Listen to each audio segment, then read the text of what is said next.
to Sir Pam's Learning Channel!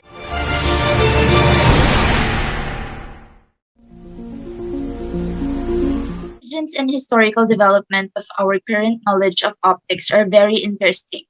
Archaeological findings from the time of the pharaohs have shown this culture possessed outstanding anatomical knowledge. It is known that when observing a statue, it appears that the statue is always looking at you even when you are in motion. The demonstration of the magnetic field components of light by Faraday in 1845 led Maxwell to formulate the general consistency of the propagation of light as electromagnetic waves.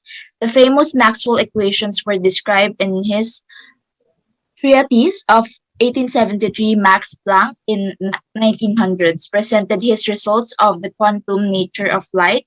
So light can be divided up into small quantities of energy. In 1905, Albert Einstein broadened our understanding of light to include the quantum and particle nature of light with the concept of photons. Okay, since we're talking about optics, everything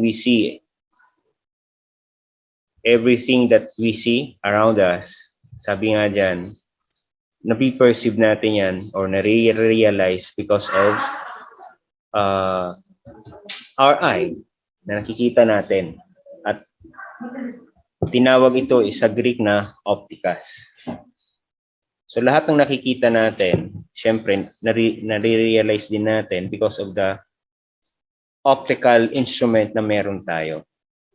And then, sabi dito, the origins and historical development of the current knowledge of optics are very interesting. So pag sinabi po nating optics, it deals with the study of,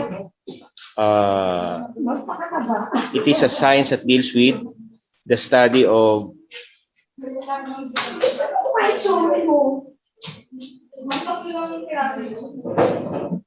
lenses.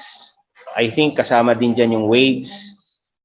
So yun yung optics. The first thing na pag-aaralan po natin is the law of reflection.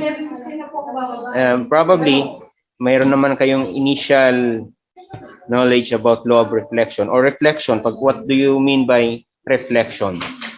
Sino may idea pa about reflection?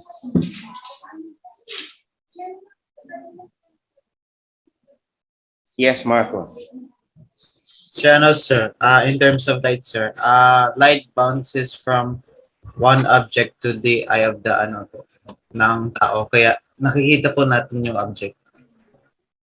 Okay, the bouncing off of light rays. Sinong may salamin dyan na katabi? Ako meron akong salamin na hawak dito. Hindi salamin na mirror. Hindi salamin. Yung salamin na suot nyo, optical instrument. Yan. Bakit kailangan nyo gumamit ng optical instrument, Marcos?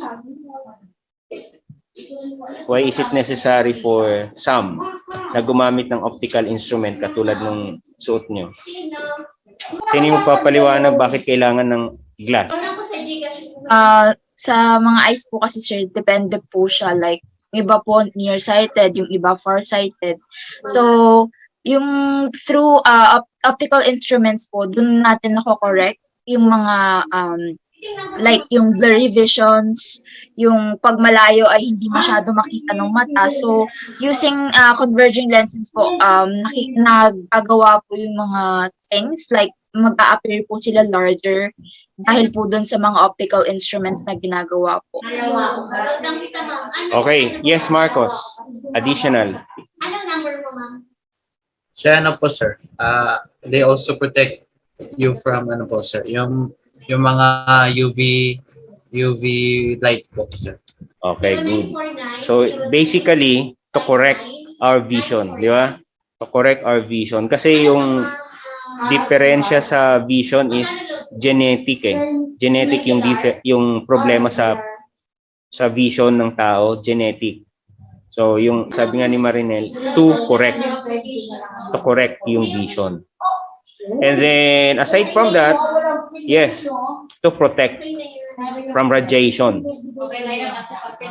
To protect from radiation. So, kaya, itong optics, which is a science that deals with the study of the behavior of the properties of light.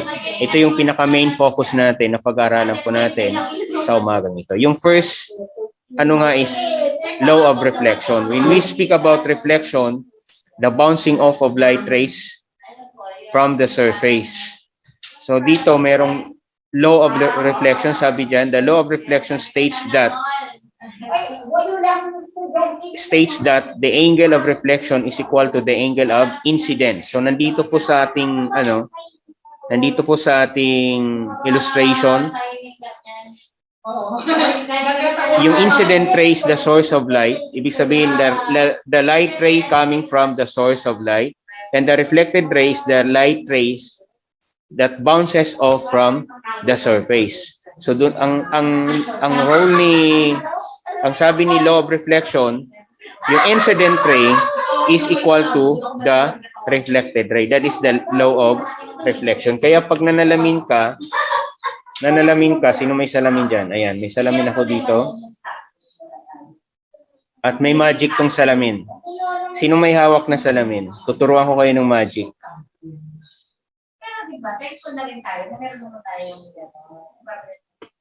Sige nga, Marcos. May salamin ka na dyan, Marcos. Ha?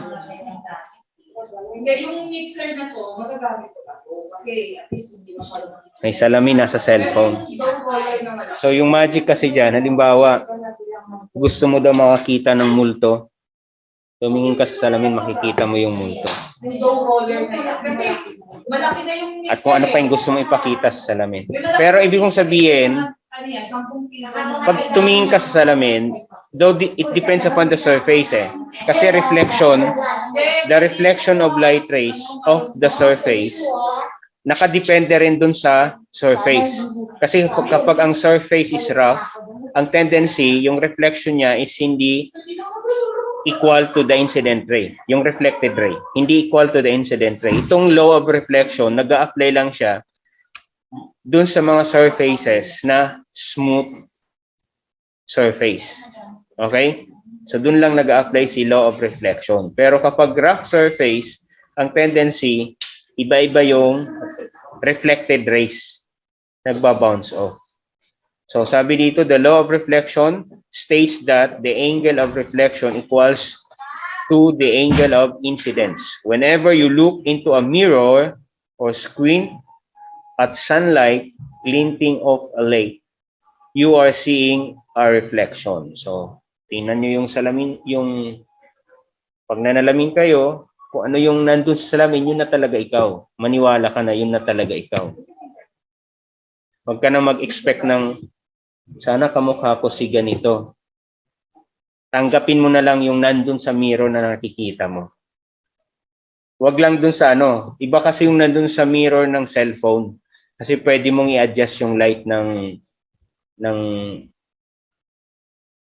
mirror sa cellphone para kuminis, pumayat, di ba? May ganung effect sa cellphone. Pero pag yung mirror talaga na ganito, kung ano yung features ng mukha mo, yun na talaga yun.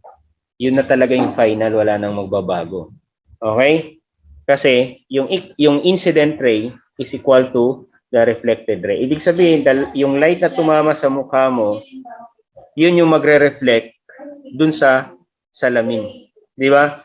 Kaya lang naman tayo nakakita because of light eh.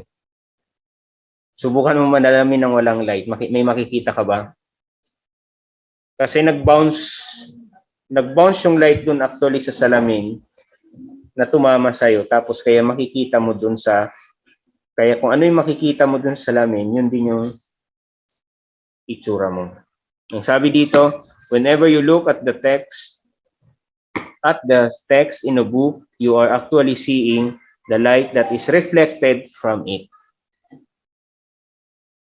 So lahat ng nakikita mo, kaya mo nakita yan because of the light that reflects on it.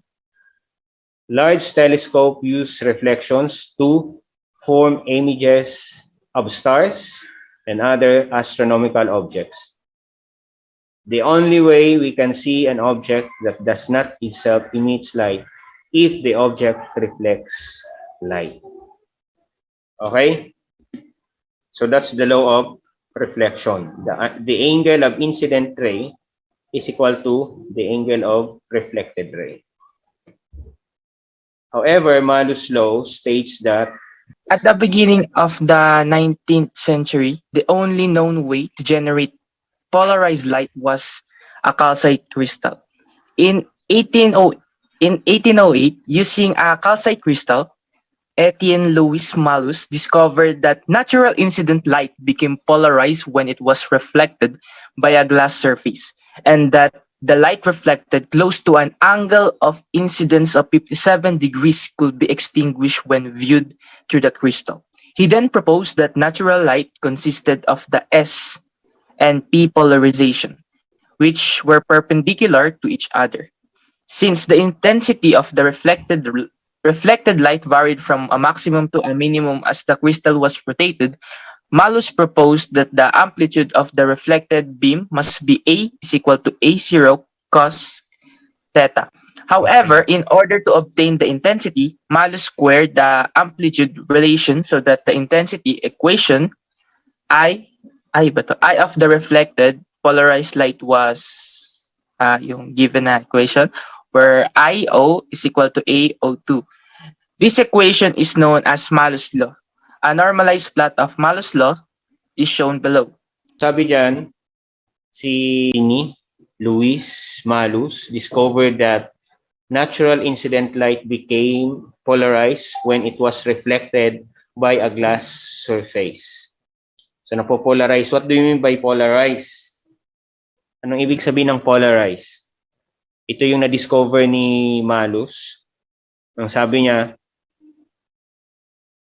at first, akala niya yung pwede lang mag-generate ng polarized light ay yung calcite crystal. Pero later on, around 1808, he found out or discovered that even natural incident light became polarized when it was reflected by a glass surface, not necessarily calcite crystal, but any glass surface. And that light reflected close to an angle of incidence of 57 degrees could be extinguished when viewed through the crystal. And then on, he proposed that natural light consisted the S and the P polarization, which were perpendicular to each other. Maganda kaya yung pangalawa mo. So, sabi dito, since the intensity of the reflected light varied from maximum to a maximum as crystal was related, nag-propose siya ng Wala ka na magawa, hindi mo na masagot. Hindi mo na masagot kasi sinabi. he proposed that the reflective beam is equals to A not cosine theta. So ano yung A? Ito yung amplitude. A not is equals to A cosine theta. Para ma-obtain yung intensity, sabi niya, Malus squared amplitude. In-square niya yung amplitude relation so that the intensity equation is ito na. Intensity theta. Theta is the angle of reflection. The angle of reflection. So sabi niya, usually at 57 degrees yung angle of reflection is equals to I naught cosine squared theta. Yung theta is the angle of reflection. Or the angle of reflection. Where I naught or A02 is the equation is known as Malus law. So ito yung glass plate, ito yung demo, ito yung presentation niya, no? The glass plate, the incident ray, incident light, and the reflected light. So, ang sabi ni Louis Malus, kahit plain na glass, pwede siyang makapag-produce ng reflection. But then, by his experiment, ito yung kumbaga ito yung setup niya. the calcite crystal, and the reflected light. Sabi dito, Malus law states that the intensity of plain polarized light that passes through an analyzer varies as the square of the cosine of the angle between the plane of the polarized and the transmission axis of the analyzer, which is today, this is now used to define intrinsic connection between optics and electromagnetism, as well as demonstrate transverse nature and electromagnetic waves. So, ano ba yung difference ni law of reflection sa Malus law? Sige nga, nakita nyo ba yung difference ni law of reflection sa Malus law?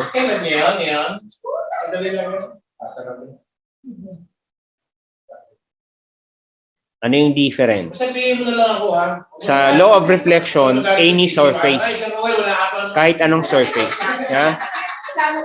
Pag pinag-usapan yung law of reflection, it refers to any surfaces kung saan tumatama yung light. Okay? At ang sabi ni law of reflection, si incident ray is equal to the reflected ray. Kay Malus naman, about glasses naman, about glass. Gumamit siya ng glass plate para tingnan yung reflection of light rays. The intensity of polarized. Ano yung polarized ulit? Polarized waves are light waves in which the vibration occur in a single plane. So, tiningnan niya yung intensity ng, kumbaga, itong Malus law refers to the intensity of the reflected ray. Reflected light. Intensity of the plane polarized light that passes through the analyzer. And mathematically, he expressed that as, kaya nga I times theta is equals to I naught cosine squared theta. Kasi nga, sinusukat dito ni Malus yung intensity ng light ray, yung reflected ray. Sinusukat niya. Next is the Snell's law and the index of refraction. So, bago tayo mag-index law, meron ako ditong setup. Bigyan ka pa ng lahat ng gana. Ayan, papakita ko sa inyo. May ma-observe ba kayo dyan? Kaya nyo bang ma-observe yung... Mayroon akong... Ito ay glass, though plastic glass, pero may water, at nilagyan ko ng dahon ng snake plant. Na-observe nyo ba yung dahon ng snake plant na inilagay ko sa water? Na nakalagay sa water, anong ma-observe ninyo?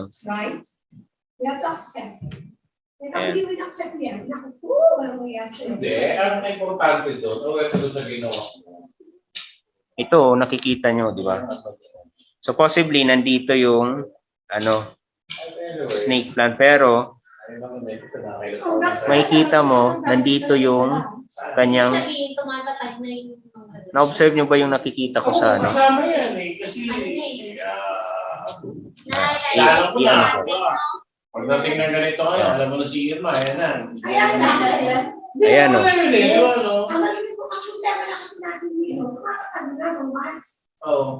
Ayan o, tingnan mo. Anong ma-observe nyo? Sa dahon ng snake plant. Yes, Kelly. Sir, ano po? Parang nag-iba yung ano, sir. Kanyang itsura, sir. Tapos ano, mas snake plant po dun sa tubig po. Ang itsura po, sir. Okay, nag-iiba yung itsura ng dahon ng snake plant. Si Alex, meron din gustong idagdag. Alex. Yung kanina po, sir, parang same lang din sa sinabi ni Kelly, yung hindi pantay. Parang putol yung dahon, sir, pag tinignan mo sa baba. Parang naputol yung dahon, no? Ano kaya yung dahilan bakit parang naputol yung dahon ng... Ano kaya yung dahilan? Bakit parang naputol yung dahon ng snake plant? Pamela. Yung refraction po sa light. Okay, refraction of light. Marinel, ano yung refraction of light? Yung refraction po, sir, ano po, yung redirection po ng wave na pag nag-pass po siya from one medium to another. Again. Sir, yung ano po, yung refraction po yung redirection ng wave po pag nag-pass po siya from one medium to another. Okay, redirection of waves from one surface to another. Yes, Marcos, may gusto kong idagdag. Ito po sa refraction, iba po, nagdi-distort po yung image po ng isang object sa tubig. Okay. Yes, Kelly. Dagdag ko rin po yung ganun lang rin po pero ibig ko yung word. Yung sa refraction po kasi nagbe-bend yung wave. Ay, chika. So parang nakikita mong parang nahati. Ayun lang. Okay. So, yung cause, bakit parang nag-bend? Pero ang learning ko dyan, Parang nag-bend yung dahon ng snake plant because of refraction of light or the bending of light rays. Once the waves, sabi nga ni Mariel kanina, once na yung light rays pumasok from one material to another. Ay, sabi ni Mariel, redirection of waves as it passes through two different surface. Ang surface natin dito, actually tatlo pa nga eh. Pero ang observation kasi natin itong glass at saka yung water. So dalawang surface, water and glass. So dito nag-a-apply si Snell's law and the index of refraction. Snell's law and the index of refraction. The amount that a light ray changes its direction depends both on the incident angle and the amount that the speed changes. Law of refraction. Looking at the fish tank as shown, we can see the same fish in two different locations because light changes directions when it passes from water to air. In this case, the light can reach the observer by two different paths, and so the fish seems to be in two different places. This bending of light is called refraction and is responsible for many optical phenomena.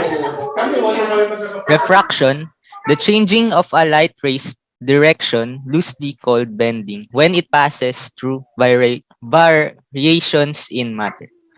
The amount that a light ray changes its direction depends both on the incident angle and the amount that the speed changes. For a ray at a given incident angle, a large change in speed causes a large change in direction, and thus a large change in angle.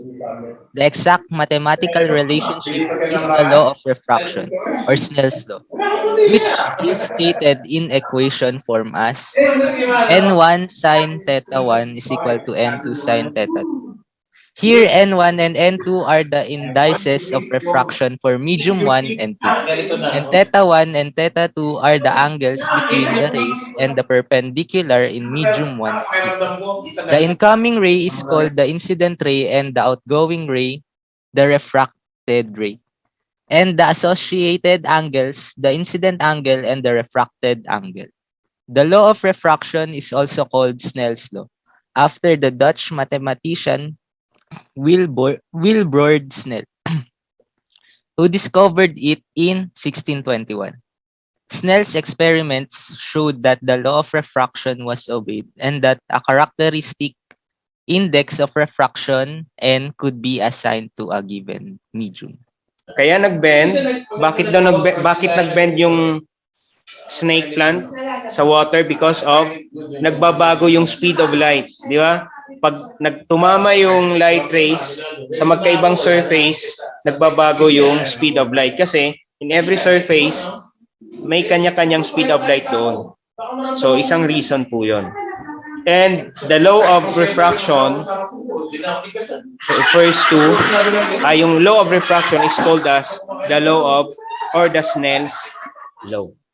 Okay? Snell's law or law of refraction states that n sub 1 sine theta is equals to n sub 2 sine theta. Okay, siguro